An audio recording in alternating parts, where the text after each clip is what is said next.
What up, guys? How's it going? Happy Friday night. Happy TGIF. We'll give everybody a few minutes to hop on in here. How's your quarantine going? It's day 31, and clearly I can barely form a sentence right now. Hello, Misty. I'm always so impressed with you, Misty. It's day 31 for me. Hello, American Songwriter. Thank you so much for having me tonight, letting me headline your Friday night concert series. I have watched a lot of these. I love that you guys are doing them. I think it's awesome. So cool. So I have Lexi's in here. What up, Lexi? I have a list of questions from the question gods to answer, as well as whatever questions you guys have. Misty, how's my night? My night's been pretty good, actually. Today's been these days in the week go by rather quickly. It's been pretty busy, but I'm so happy I can end my Friday night with you guys here, talking about one of my favorite things in the world, writing songs. So, tonight I wanted to get on and play a few songs for y'all and talk about songwriting. I've been songwriting ever since I was a little girl. I wrote my first song when I was 10 years old, and it will probably never see the light of day because it was not that great. But I wrote a lot by myself before I moved to Nashville, and then I moved to Nashville in a town of some of the best writers in the world, and it really encourages you to welcome the art of co-writing into your life. And so I've been co-writing ever since I've lived in town for 10 years, and it's just become a way of life up until this quarantine. I mean, I've written a few songs, 100%ers as we call them in town, but at the beginning of this quarantine, Matt Stell, many of you know Matt, he's so awesome. He asked me if I wanted to be a part of his writer's round called Penned Up. And I was like, yes, I will totally be a part of this. And so he was like, it's basically where we play songs we've written within that week in quarantine and then get on Instagram and play them live for fans. And I'm like, I love this. I'm going to try to write 100%er every week and play it. So I have, knock on wood, I've done it every week. And so on Wednesday nights, if you guys are down for it,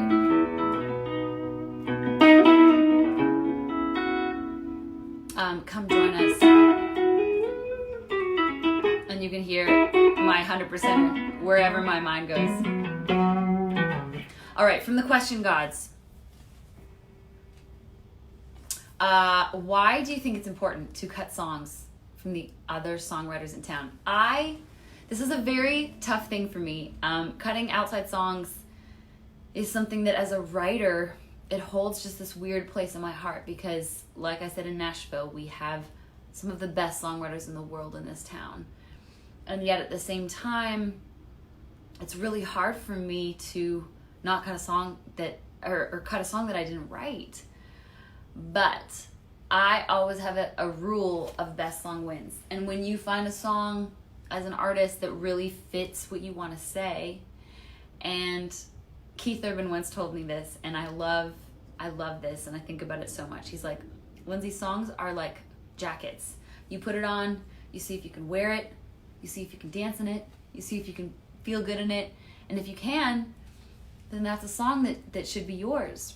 And I remember the first time I heard I Don't Love You, and it stopped me dead in my tracks. It was that one time I heard it and I was like, whoa, this is crazy. This is so much of my story, so much of a lot of people's stories, and I think I need to bring this song to life. And the amazing thing, it was written by my buddy Adam Hambrick. That is actually his birthday today. So happy birthday, Adam Hambrick. Happy birthday to you. I hope you're having a wonderful day. Melissa Fuller and Neil Medley The three of them are so talented and so sweet. And yeah, I heard it and I was like, this thing needs to be mine. I need to make my stamp on it.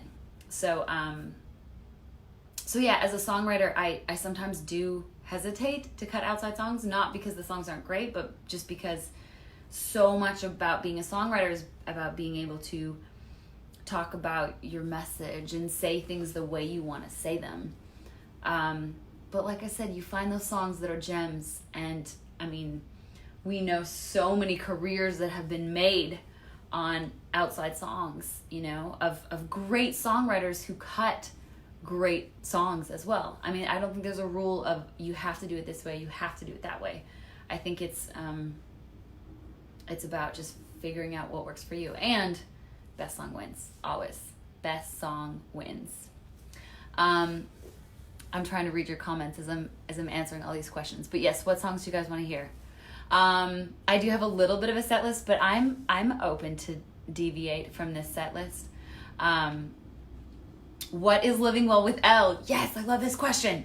And what should we be on the lookout for with this series? I love this question. Question gods, thank you.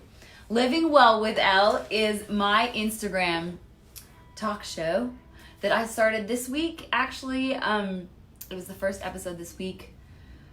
I had Sweet Maddie and Tay on talking about their brand new record. And I basically, you know, a lot of people have been starting Instagram shows and Facebook shows, and I kind of just wanted to get on and talk about the things going good in our lives. You know, the things that we should celebrate or we should talk about. Even if it's like, you know what?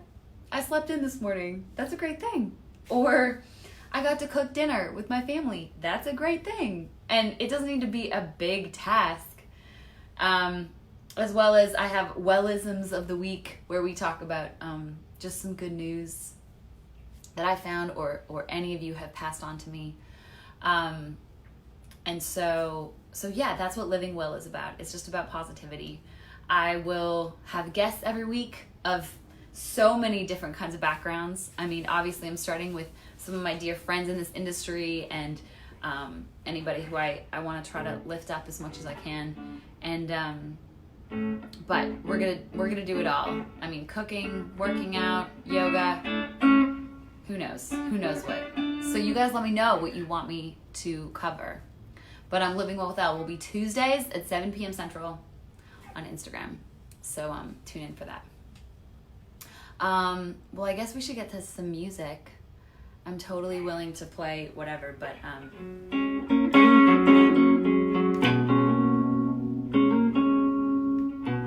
okay, I see Not Another Me.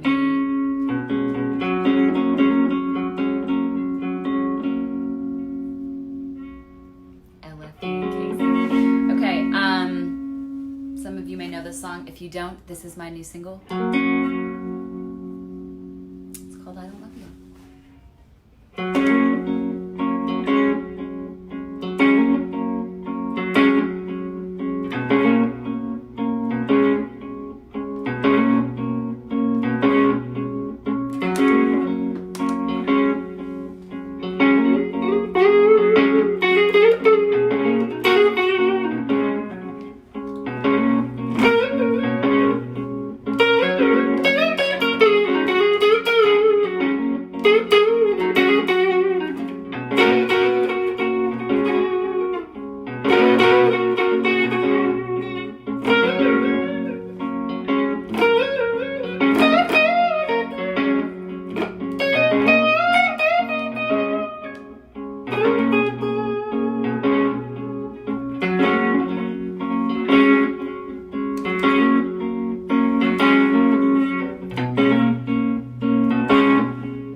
shelf there while the gathering dust, like the movies we would spend our late nights getting lost in.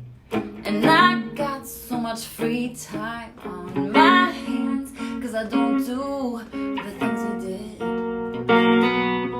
they're not as good without someone to share with.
Guys, you think by all these lives I would get better at reading comments and singing, but I'm not. But thank you so much. So that was I Don't Love You. That's my brand new single. Okay, what do the question gods have to say? Okay, this next song is one of my favorites off the project, my last record. I remember one of the first trips I took to Nashville. I went to Douglas Corner and watched a writer's round. And I walk in, and I went by myself. I always go to shows by myself. But I walked in, and there were 4 writers on stage. And when I got to the 3rd guy sitting on stage, I was totally entranced by him. I loved everything that he played that night. He released a record right around that time, called Killing Uncle Buzzy, and I was just like, this dude is amazing, like so amazing. And his name is Travis Meadows, and I was like, I will write a song with that man one day. And so fast forward a few years after that, and I got to have my first Travis Meadows write. If you guys don't know who Travis is, he is truly one of the most gifted writers. He is just so wonderful. And the first day we got together to write, it was kind of a time in my life where I was frustrated that things weren't happening fast enough, whether that's, the guy I wanted to date at the time, or releasing a single to radio. Just nothing was happening the way we wanted to. Nothing happens the way we want it to in life. And so Travis and I were writing, and he has this little shack on his property that is called like his writing shack. So we were sitting in there just talking about life and talking about what I was going through and what he was going through. And we ended up writing this song. Kyle says he saw him once in a small bar in Cali. Yeah, Kyle, my goodness, Travis Meadows is like one of the most gifted songwriters of our generation. So this is one of my favorites off the project. This is called Worth the Wait.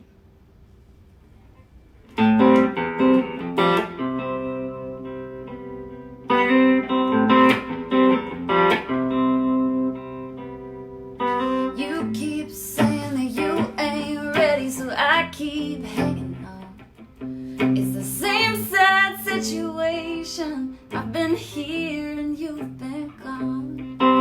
You keep selling hope, just like candy to a baby. And I keep falling further in, 'cause I keep thinking maybe it'll be worth the wait. Worth the wait, to push this heart beyond itself, way past what it should take. I'm crazy, I'm crazy. That's just what you do when you believe that it'll be worth the wait.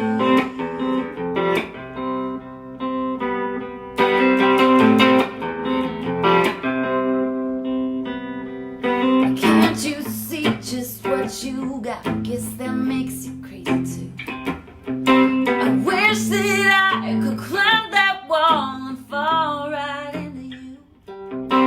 You keep pushing up, oh well I keep pulling down. But your love is like a ghost that I can't wrap my arms around. But it'll be worth the wait. Worth the wait, to push this heart beyond itself, way past what it should take. I'm crazy, I'm crazy, but that's just what you do when you believe that it'll be worth the wait.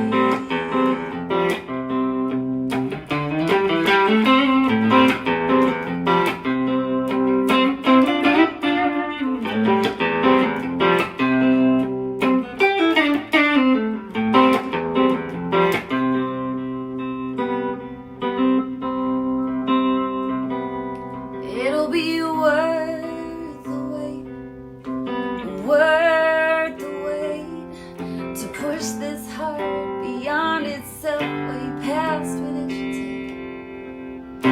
I guess that's what you do when you believe. You hang on tight to something you can almost see, 'cause it'll be worth the wait. It'll be worth the wait. I keep telling myself, yeah. I keep telling myself, yeah.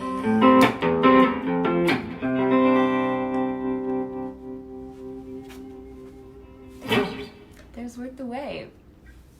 You guys are all so sweet.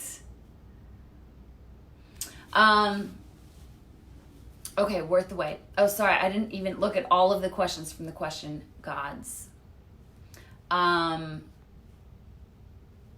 What was the songwriting experience like for Worth the Wait? Who broke the code and got it moving? You know, that's the funniest thing about co-writing, is it's different every time.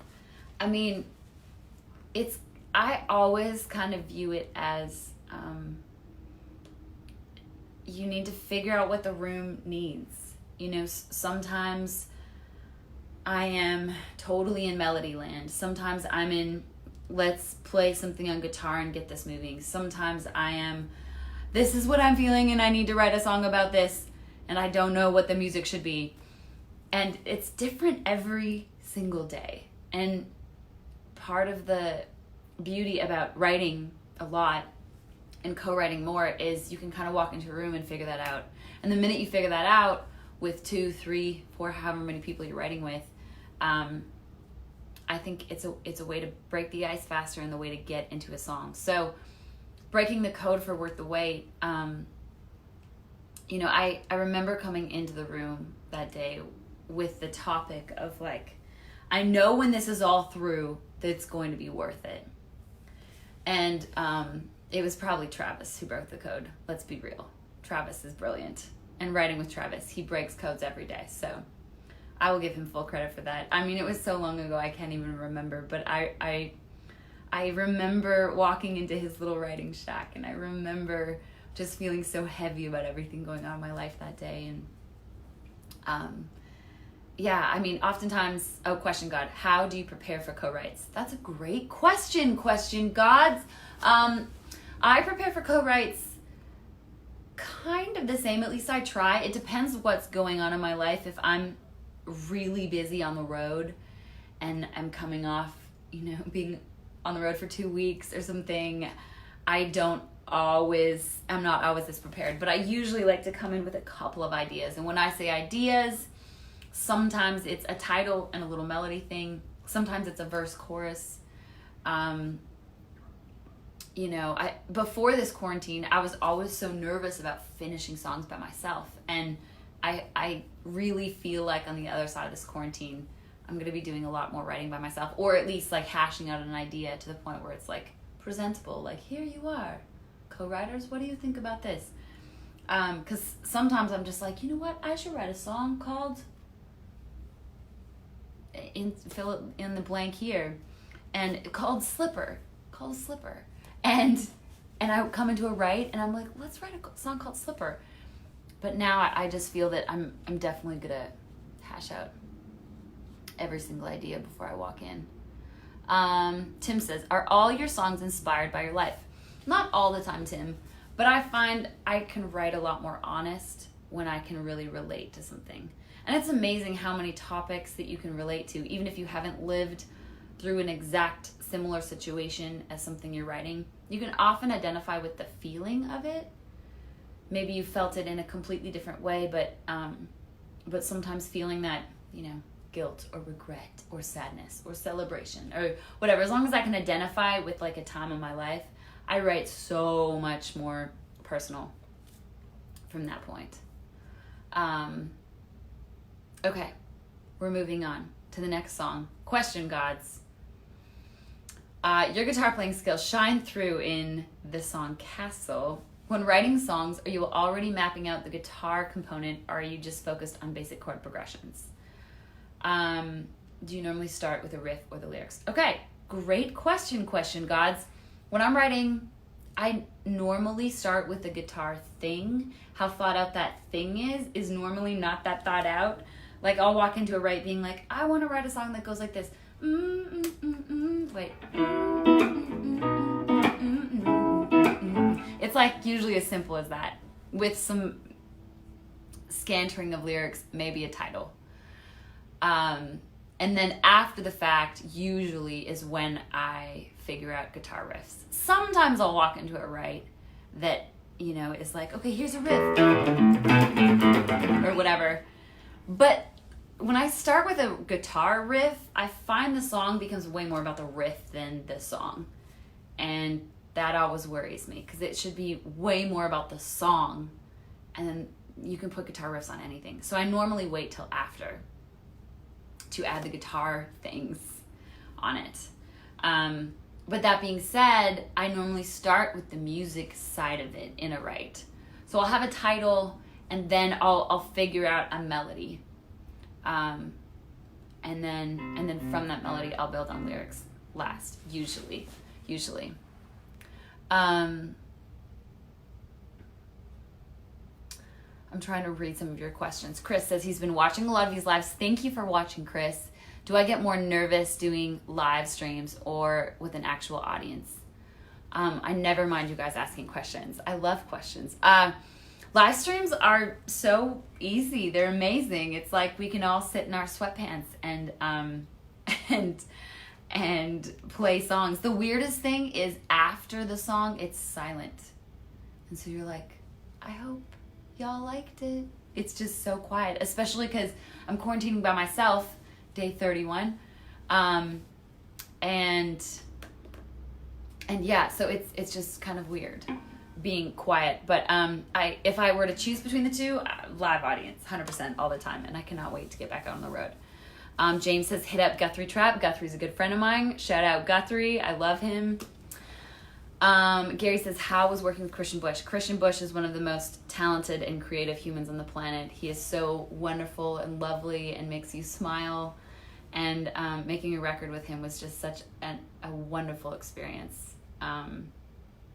If you've ever seen Christian live, you will 100% get what I just said, because he just exuberates joy, and it's infectious when you're around him. So he was wonderful. Okay, question, gods.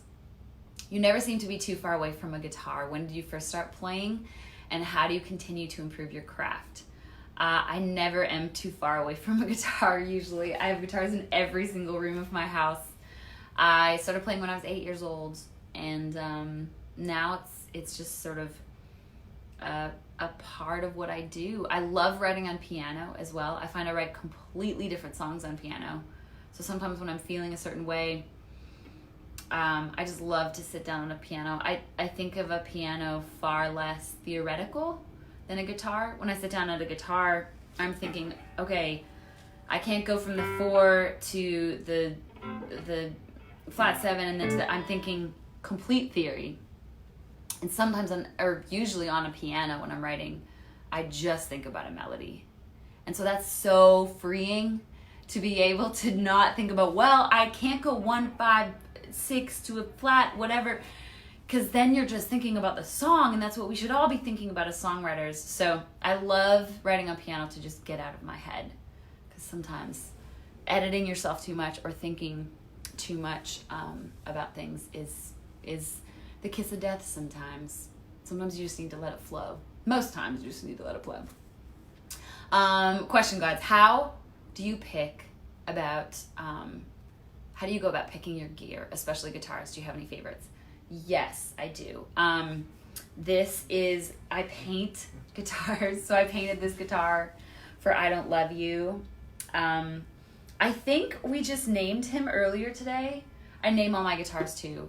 So I think his name will be Marty. Marty the guitar. I name all my guitars so randomly. I'll show you one more. This won't be like a showcase, but I also painted this guy. I toured with him for years, and this is Jeremy. Jeremy. Painted a little dripping rainbow. Anyways, yeah, I love guitars. I know that's not rocket science. But I play a lot of Strats.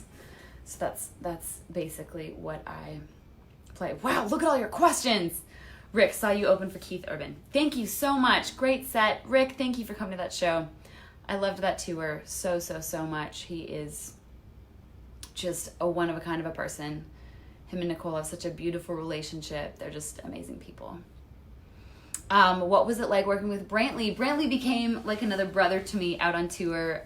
We were all out on the road with Michael Ray. The three of us were out on the road last year, and we had so much fun. I am so grateful for Brantley and Scott Borchetta for welcoming me into that song, What Happens in a Small Town. If you guys don't know what we're talking about, it has been just such an amazing moment of my career and was my first #1. And so I can't thank Brantley enough for that. Okay. So this is a song called Castle. I wrote this with Josh Kerr and Abby Cohn. And both of them are so talented. Abby just signed a record deal. Josh has been a buddy of mine forever. I love writing with him so much. We've written a lot over the past few years. He just got married to Tay, Di from Maddie and Tay. So, yeah, a little backstory behind Castle, but this is called Castle.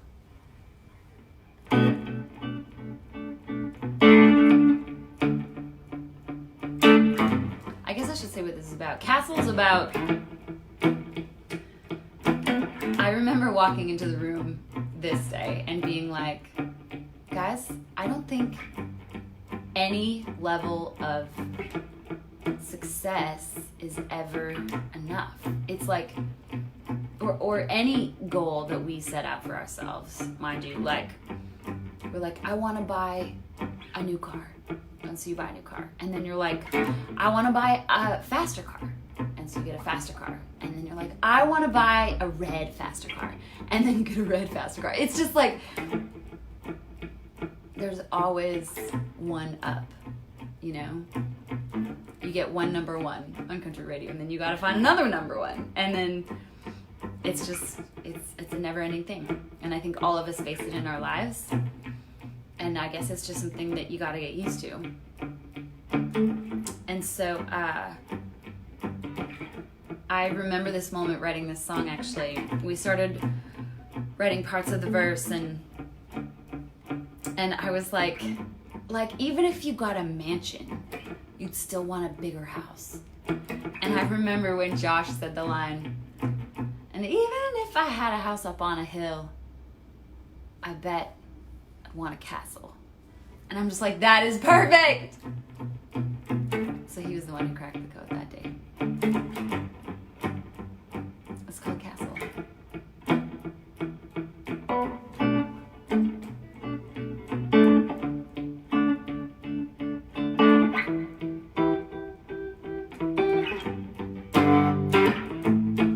I could win the lottery tomorrow and still wanna win on a ticket next week. There's always gonna be something better, 'cause the top is never high enough to reach. 'Cause I was gonna be more money, more fame, more chances you can take. You forget where you can lose when you only see what you can gain. Even when the sun is shining, we just see the shadow. We wanna win the war so bad, we don't care about the battle. But once you feel the fire, it feels like nothing holds a candle. And even if we had a house up on a hill, I bet we'd want a castle. Yeah, yeah, yeah, I bet we'd want a castle. So focused on the get to where we're going, we're too blind to see about where we need to be. We're never satisfied with living in the moment. We're too anxious to let it happen naturally. As I was gonna be more money, more fame, more chances you can take. You forget where you can lose when you only see what you can gain. Even when the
is shining, we just see the shadow. We wanna win the war so bad, we don't care about the battle. Once you feel that fire, it feels like nothing holds a candle. And even if we had a house up on a hill, I bet we'd want a castle. Yeah, yeah, yeah, I bet we'd want a castle.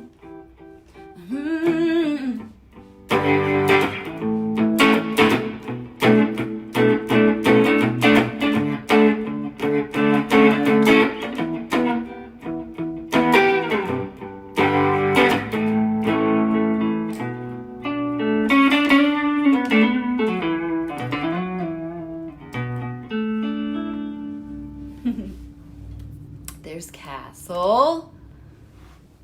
My comments, they're just scrolling so fast.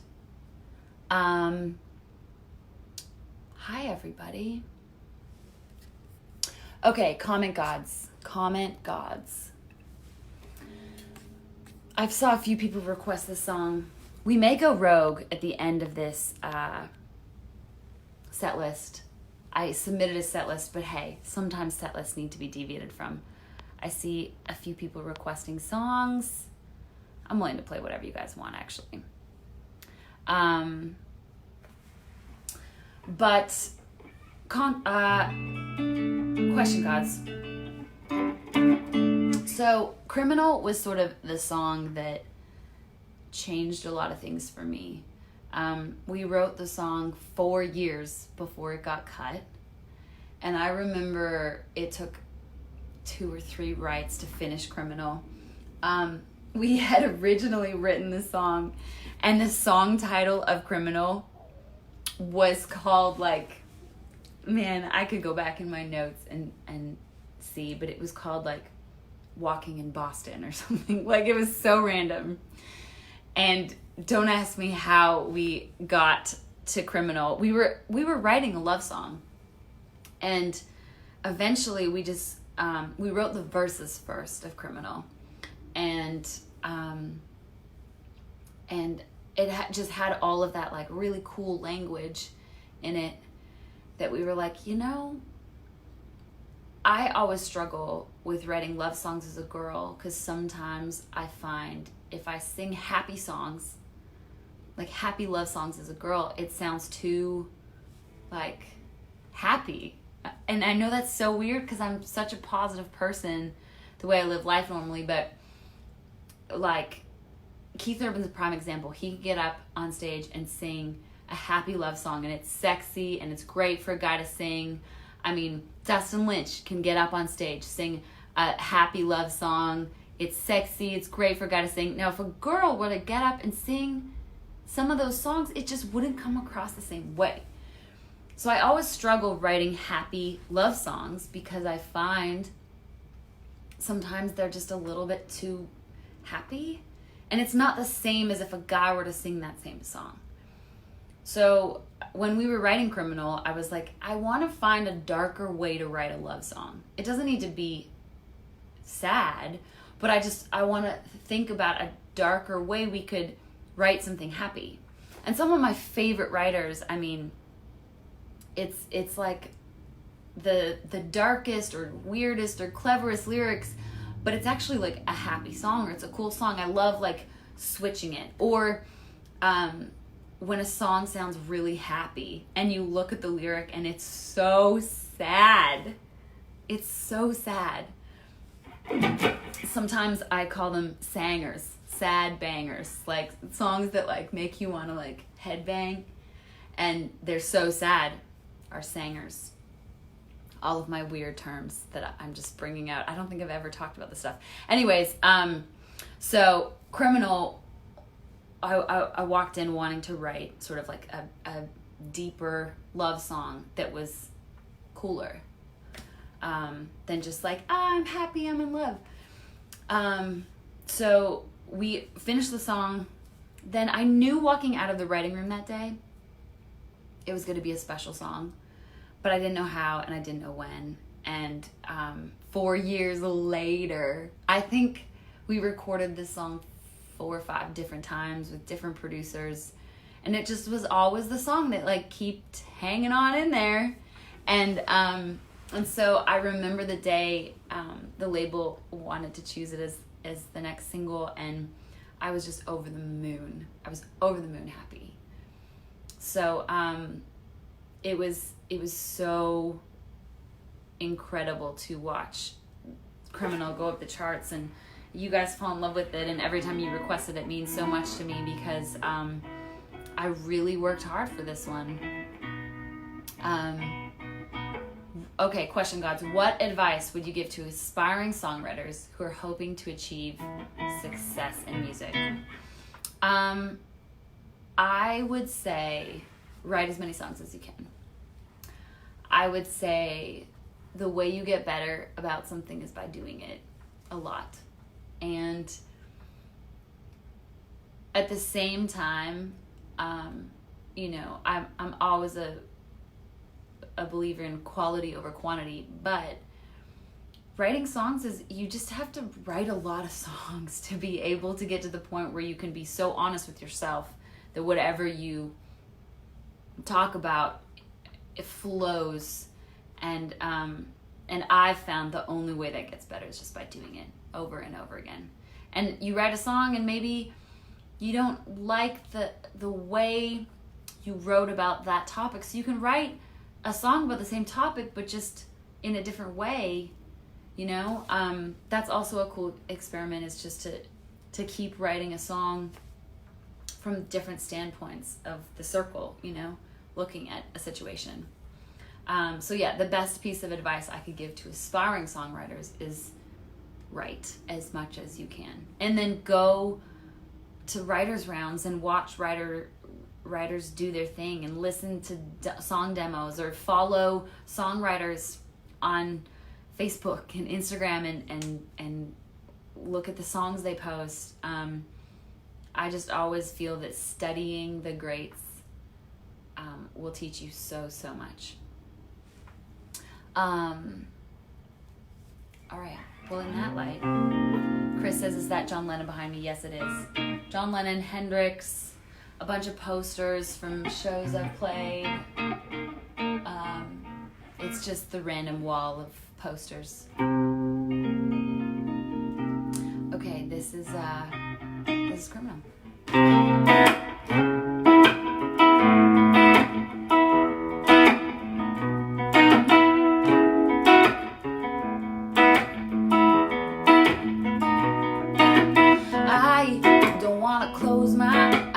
I pretend I'm gonna sleep, but I know damn well I'm gonna keep laying here wide awake, waiting for the breath you take to come back. I can't relax. I'm a tiger pacing my cage, cocked like a 12 gauge, feeling like a teenage crush. And you're the rush, you're the habit I can never get enough of.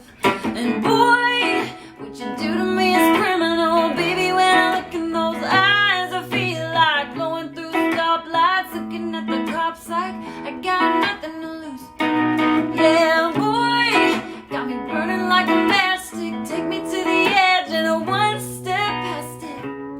It ain't right, it ain't typical. Oh, what you do to me is criminal.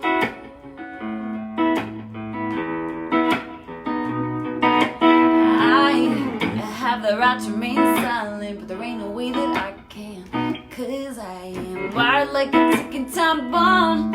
It's so wrong, but it feels right tonight. You're repeating like an echo, baby, I can let go. Got me going like a thief.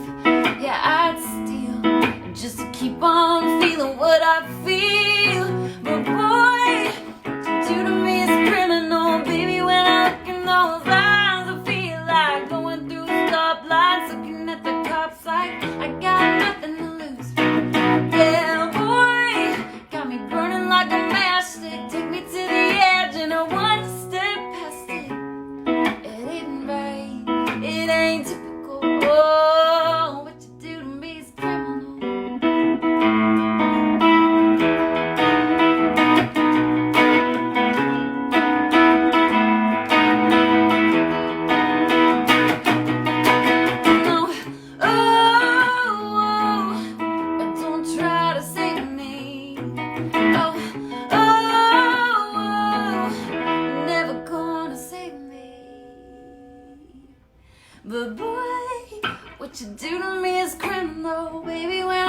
knows as I feel like going through stoplights, looking at the cops like I got nothing to lose. Well, boy, got me burning like a matchstick. Take me to the edge and I wanna step past it. It ain't right, it ain't typical. Oh, what you do to me is criminal. Yeah, what you do to me is criminal. Oh, what you do to me is criminal. Oh, what you do to me is criminal, criminal.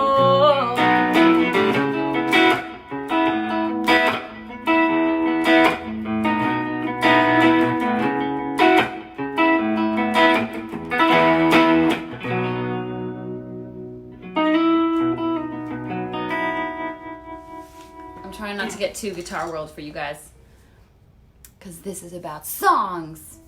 Thank you so much, American Songwriter, for having me on here. Okay, I've been reading some of your requests. I feel like this last round, I should make it a wild card. I've seen requests for Champagne. I've seen requests for Not Another Me, and I've seen requests for Happy Face, which is the 100%er that I wrote in this last Matt Stell writing round. What would you guys like to hear? I will play anything. I think I might switch to acoustic though. We have people from all around the world on here, from Brazil.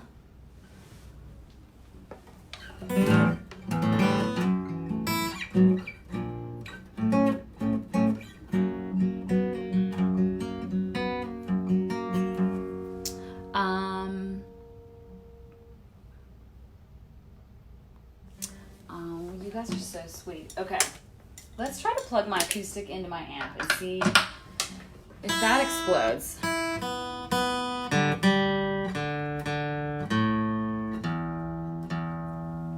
Okay, I think, all right, I'm seeing a few votes.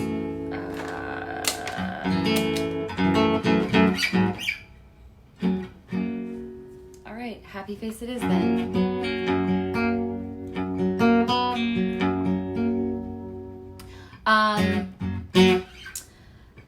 I wrote this song this week because I feel like we've been feeling so many emotions up and down and up and down. And I feel like we are in control. We're not in control of a lot of things, but we are in control of our emotions. And we're in control of the way we deal with this. We can't really deal with anything outside of the four walls of our houses and what's going on in the world, but we can deal with what's inside of our house, and we can deal with what's inside of here and here. And I think that the littlest things, like putting a smile on your face or being positive or telling your loved ones that you love them, can turn your day around. It's like little things like that that are so, so powerful.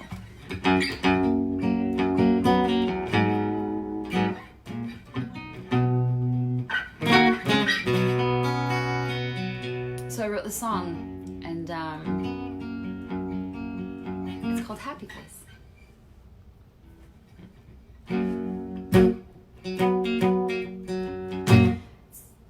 Oh yeah. See, new songs, guys. I shouldn't be singing sad songs, but it's all I wanna sing these days. And even though the sun is shining down through my window, I shy away from smiling when our world is in so much pain. Gonna keep trying to be better than yesterday. So I'm gonna put on a happy face, get put in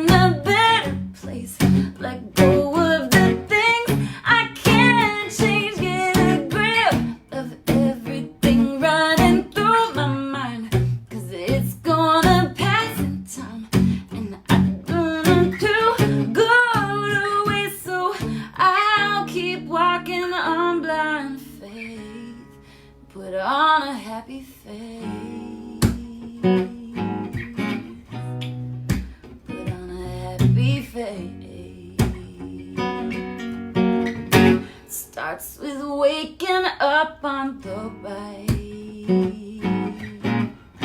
side of the bed to start you strong. And maybe don't turn on the news just yet, and let yourself keep singing a morning song. So I'm gonna put on a happy face, get put in a better place, let go of the things I can't change, get a grip of everything running through my mind, 'cause it's gonna pass in time, and I don't want it to go to waste, so I'll keep walking on blind faith and put on a happy face.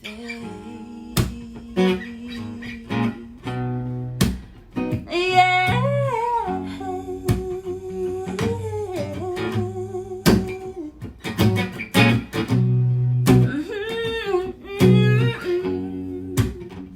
Let yourself keep smiling.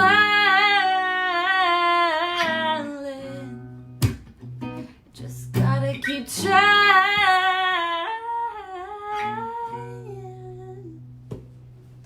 'Cause I'm gonna put on a happy face, get put in a better place, let go of the things I can't change, get a grip of everything running through my mind, 'cause it's gonna pass in time. I don't want it to go to waste, so I'll keep walking on blind faith and put on a happy face. Put on a happy face.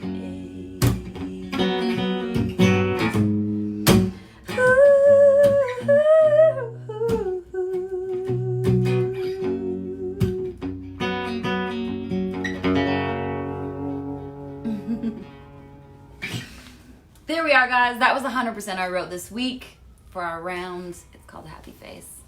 But thank you all so much for hanging with me. Thank you so much, American Songwriter, for hosting me and letting me headline tonight.